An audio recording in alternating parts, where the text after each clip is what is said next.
మీ favourite serials ఇప్పుడు టీవీకి ముందే సన్ నెక్స్ట్ యాప్ లో మస్తుగా అందరికి ముందే చూడండి. ఇప్పుడు సన్ నెక్స్ట్ యాప్ ని డౌన్లోడ్ చేసి సబ్స్క్రైబ్ అవ్వండి.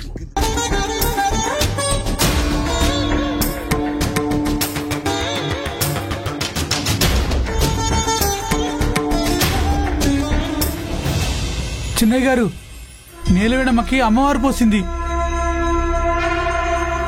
అమ్మవారు పోసినప్పుడు ఇలాగే నలతగా ఉంటుందయ్యా. నీలవేణమ్మ తొందరగా కోలుకోవాలంటే వెంటనే వైద్యం చేయించాలయ్యా.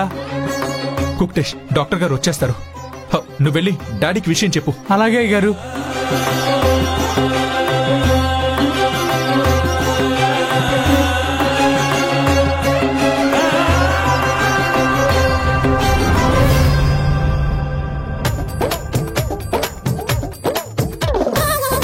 అందరూ ఎవరి పనుల్లో వాళ్ళు ఉన్నారు.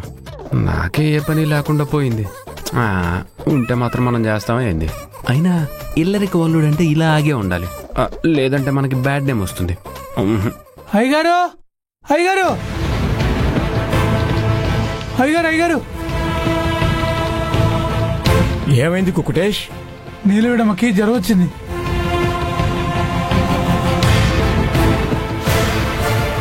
ఏంటి? అవునయ్యా, నీలవేణమ్మ లేవలేని స్థితిలో ఉందయ్యా. వెంటనే డాక్టర్ గారికి ఫోన్ చేయరా? డాక్టర్ గారికి చిన్నయ్య గారు ఫోన్ చేశారయ్యా. జ్వరం లేదు, ఏం లేదు. లేస్తే ఇంట్లో పనులు చేయబడుతుందని అలాగే పడుకొనుంది. లేదమ్మగారు, ఒళ్ళు కాలిపోతుంది. ఇంత చిన్న జ్వరానికి డాక్టర్ గారు ఎందుకు? మొన్న నీకు చలి జ్వరం వచ్చినప్పుడు నీలవేణి దగ్గరుండి సేవ చేసింది, మర్చిపోయావా కాదంబరి? అంటే ఇప్పుడు అత్తయ్య గారు కూడా నీలవేణి తలని ఒళ్ళో పెట్టుకుని సేవ చేయమంటారా మావయ్య గారు? మా అమ్మ ఎందుకు సేవలు చేస్తుంది? నెవర్. అలా ఎప్పటికీ జరగదు. జరిగితే తప్పేంటి కాదంబరి? తను రోజు ఉదయం నుంచి సాయంత్రం వరకు మీ అందరికీ సేవలు చేస్తూనే ఉంటుందిగా. ఇప్పుడు తనకి బాగలేదు, మీరు చేస్తే తప్పేంటి?